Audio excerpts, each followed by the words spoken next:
The cactus-covered plains of east-central Mexico are scattered with caves and azure springs. Here, subterranean rivers erode tunnels beneath the desert as they accumulate heat and minerals. The deepest of 5 cenotes in northern Mexico, Zacaton, is found on a large ranch called El Rancho Azufrosa.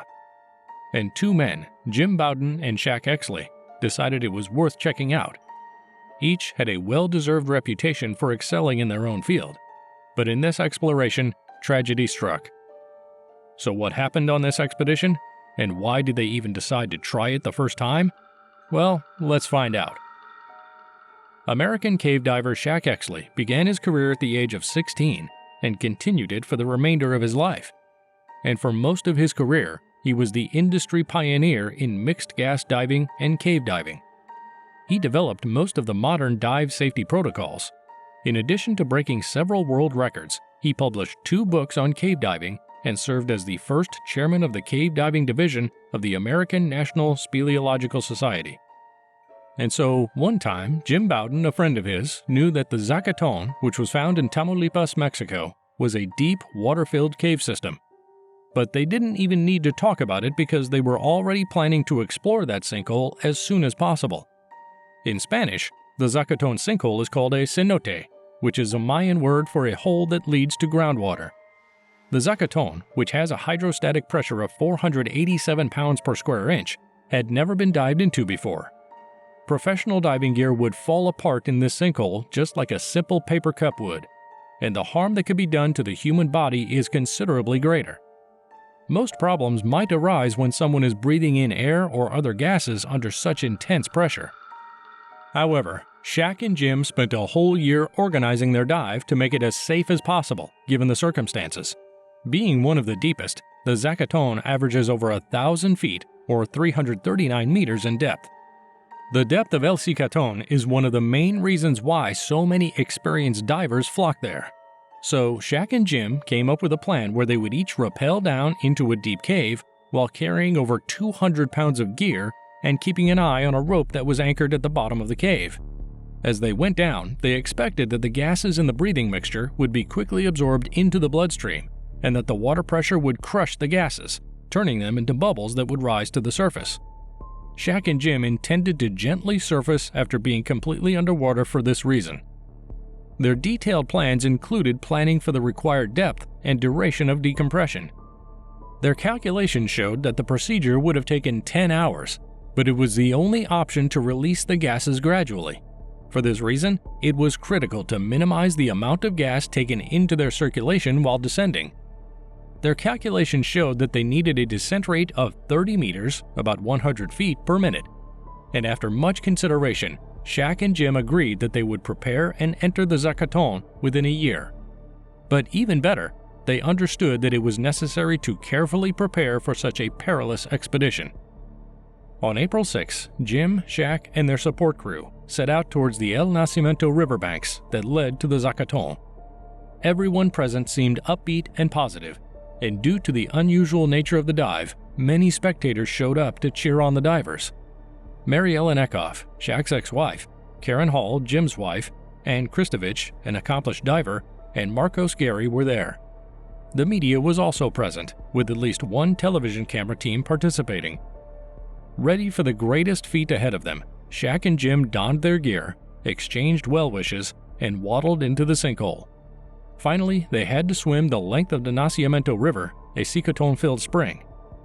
The divers went into the water upstream, found a small cave, and moved down the northeast direction until they reached the mouth of the Zacaton. At that moment, they agreed to dive using individual dive descending lines. Both divers preferred to keep to themselves during the speedy descent to prevent potential interruptions. They created a new dive line and were ready to dive 600 feet to the bottom of the sinkhole. After checking everything twice, they gave each other a knowing nod and went their separate ways, each taking a different way down. While the water around them darkened, the divers continued to plunge deeper, eyes fixed on the unknown ahead. Because of the potential for death, no errors could be made. After a while, Jim looked over to check on Shaq, and in answer, Shaq nodded. After reaching 300 feet rapidly, Jim suddenly paused for approximately a minute. Jim intended to reduce his speed by 750 feet in order to avoid developing high-pressure neurological syndrome. Everything was going according to plan, but Jim knew that if he had the condition right then, it would mean his imminent death. After going down 800 feet, Jim looked ahead and noticed his light flickering. On the other hand, Shaq's decline accelerated. He twitched as hundreds of small specks filled his field of vision at 700 feet. Hypertensive neurological syndrome symptoms such as itching and tingling spread throughout his body. It's a neurological disorder brought on by rapid pressure closure. At around 750 feet, he paused to plan his next move. Knowing that his life hinged on his choice, he slowed down, but it didn't help much. When his body hit bottom at 860 feet, he began to tremble uncontrollably. As his spotlight illuminated the area, he attempted to block out the agony. Despite his vision problems, he could make out what seemed like lunar landscapes. On the sandy bottom, the tiny rocks were covered in nearly a foot of black debris. So after a quick look around, Jim activated the buoyancy control and started to ascend. It took him about halfway back for the symptoms to subside, and by the time he reached 900 feet, he realized he had breathed much more air than he had intended. With the terrifying realization that he would die if he couldn't figure out how to fix it, Jim began to panic. However, he eventually gained control of the situation. Jim recovered another air tank, but to reach the tanks with a working regulator, he had to open and close the valve with each breath until he reached another stop, which would take about 8 minutes at a maximum altitude of 350 feet. At this point, he began to worry about Barrow's trauma or oxygen toxicity. Jim knew Shaq could do it, since he frequently did it while diving. But this situation was different because everyone knew the sinkhole was deadly below the surface. When the divers began to descend, Mary watched their bubble trails and noticed that Jim's bubbles vanished after about 2 minutes, while Shaq's bubbles returned after a brief interval as they both approached the ledge at a depth of 250 feet. But at that moment, only one bubble trail was visible. Mary had promised to check on the bubble pattern, but she had no idea whose it was. She felt a chill when she noticed Shaq's stage air tanks were still full. Even yet, she didn't lose her cool. According to the plan, Shaq needed more stage oxygen, so she went out and bought one before diving down to see Jim and Shaq. Then, her darkest fears came true. She quickly wrote 250 feet on the dive slate to let the other divers know that she was going to leave them to look for bubbles. When she swam further than 250 feet, she couldn't see Shaq or any bubbles, and that was when she knew that Shaq was not breathing in the water. That's when Jim's wife finally got ready and went to Mary. She met her on Mary's backup at about 150 feet. Mary was crying. She was inconsolable. Even as she started ascending again, her mask didn't fit properly. Jim spotted her and promptly grabbed a hold of her. But even then, the process of decompression, which took about 40 minutes, had to be completed. Jim's heart sank to a state of numbness when he was told they'd check to make sure he'd reached the 60-foot halt. In the remaining decompression time, he felt like a mindless robot. It had taken him nearly 10 hours, but he had made it back to the surface. They were both aware of the dangers of the dive, but they never expected it would lead to Shaq's death. The experience was really upsetting for Jim.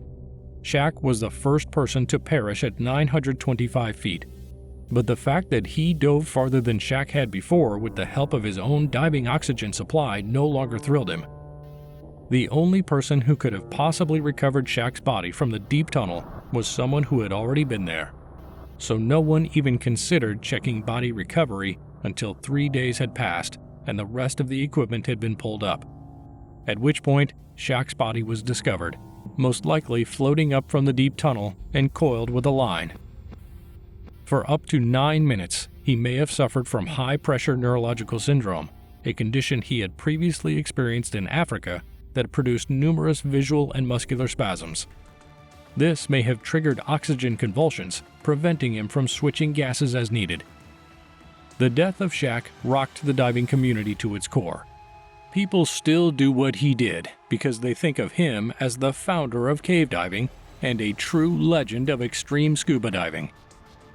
So, is this one of the most tragic diving events ever recorded?